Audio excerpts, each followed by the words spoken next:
Hello, Jessica. Hi, Dorothy. How are you? I'm fine. How are you? Pretty good. Good. Thanks for talking to me. Oh, not a problem at all. Thanks for taking the time. Pleasure. So, I guess since the Olympics are coming up pretty quickly, Yes. I figured I'd start with, do you have any predictions for the upcoming Olympic Games? Anybody you have favored to win? Well, I think we have, predictions. I know I should be able to make predictions, but it is a slippery sport. But I do think that our best chances for gold, maybe even a sweep, would be the men. And I think we absolutely have gold medal contenders from the ice dancing.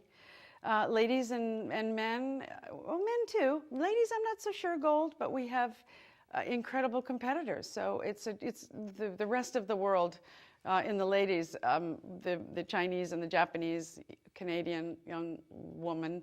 I think those are really our toughest competitors, where you can't be so sure of a gold medal, but you never know. Between now and then, anything can happen. And I know they're all working very hard and really focused on just doing all their preparation before they get to Vancouver. So I'm going to be there. I'm mentoring one of the young ladies, our new national champion, Rachel Flatt, who's 17 years old. Imagine that. And she's an incredible young lady and smart, great student, but she's also an amazingly consistent competitor. So, but they're still changing that scoring system, so go figure. Of course. Yeah. Do you know most of the female contenders? I don't, you know what, I really don't know them. Rachel is the only one I really know. Of course, I know the ones from generations past because our world is very small. Of course. But I don't know Yuna Kim and some of the other girls from who are really our toughest competition, current world champions. But it's been an up and down season for most of those girls coming into the Olympics. So really anything could happen. You can never rule someone out at this point. But I really don't know the other young ladies that they're competing against. And what about yourself? Have you been working on any projects lately on the ice or off? I've been working on a bunch of different projects. I just did a show not too long ago for cancer advocacy groups. I had breast cancer, so it was more of an awareness show that was a blast. And I skated a little bit, not anything that I was terribly proud of because I'm never happy with the way I skate, and I hadn't been skating too much since my cancer. But so I'm trying to stay, in it a little bit. But I also have an adult figure skating camp where we have adults come out and start skating a little bit. So that's fun. And then I'm working with Vaseline, and we've partnered up to provide tips for really healthy everyday living, things that we know we're supposed to do. As we age, everything changes. My body hurts a lot more now. My skin is gray and my eyelashes are gray. So very simple, basic things like exfoliating your skin in the shower and then moisturizing. I happen to like Vaseline Clinical Therapy. It's prescription strength lotion, but you don't need a prescription. You can use it all over your body every day. We know we have to drink lots of water, but fruits and vegetables are another way to hydrate. Certainly good nutrition, but also can hydrate your skin and your body. And then you got to have some healthy fats. And I like almonds and walnuts. And what I found a secret when I'm really hungry and don't have time to eat, rice cakes. I like almond butter. Some people like peanut butter. It's very satisfying and not too unhealthy. And then, of course, exercise. Can't say enough for exercise. It gets the cobwebs out, and you don't have to have fancy equipment. You can, if you're watching TV or watching your show, you can get up and jog in place or do jumping jacks and push-ups and sit-ups. Or when you're going to the store, park far away and walk in. Take the stairs anytime, not the elevators and escalators if you can. So really just, general things that we know we're supposed to do, but really to help us have healthy life, long life, but also, not just long, but good quality. Yeah.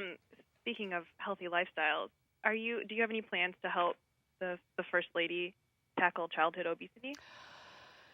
If they asked me, I would.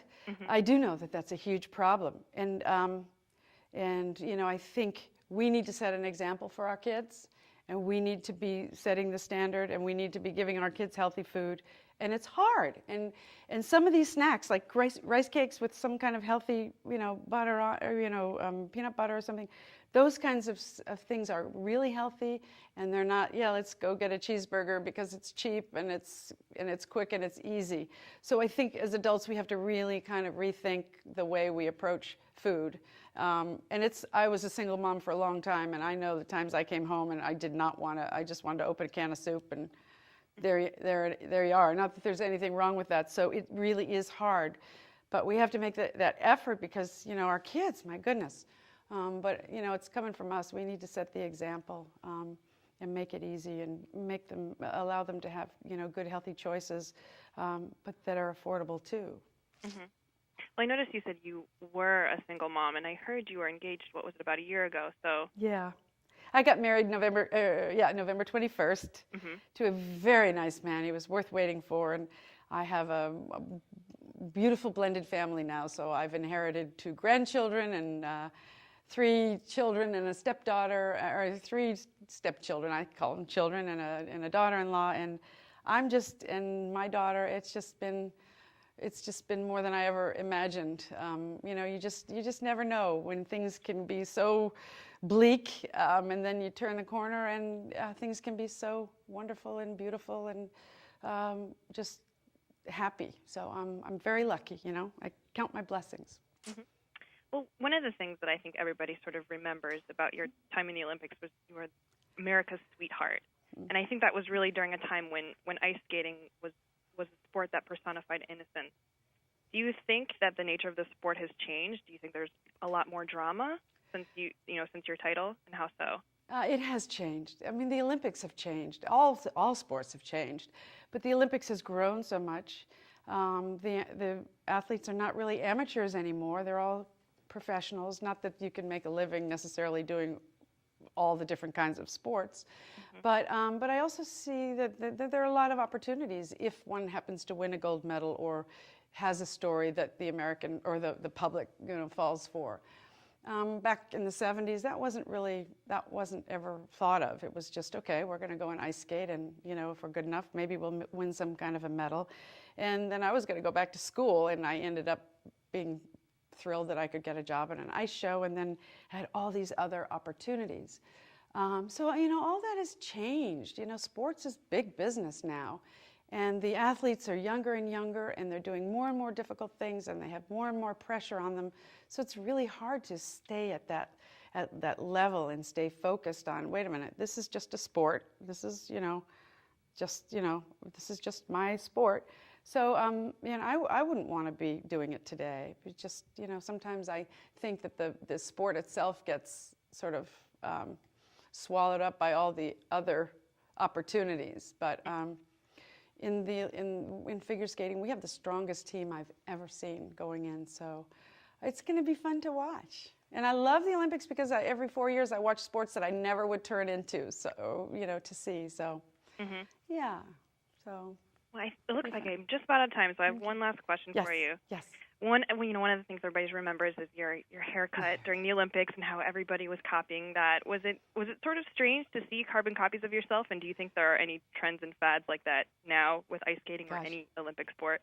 Well, yes, it was very strange because I always hated my short hair. I had what they called a pixie cut. My mom didn't let me grow my hair because I wouldn't let her brush it. So I ended up with this very short, ugly haircut forever. And I just sort of would walk down the street after the Olympics and see people with that haircut, and it looked better on them than it did on me. So I don't know how that happened and why that happened, but I guess I'm glad it happened. But it's sports and trends and fashion, I don't know. You just never know what people are going to see and think, oh, that's really great. So I don't know. I can't tell you that, but I'm always the first one to be on that bandwagon and going out to do the next best thing, as long as it's age appropriate for me. So yeah. Well, great. Okay. Well, thanks again so much for taking the time. Thank you. And if you don't mind, if people want the rest of the tips, log on to everydayhealth.com/Vaseline and learn some more of our tips. And thank you for talking to me. Yeah, thank you.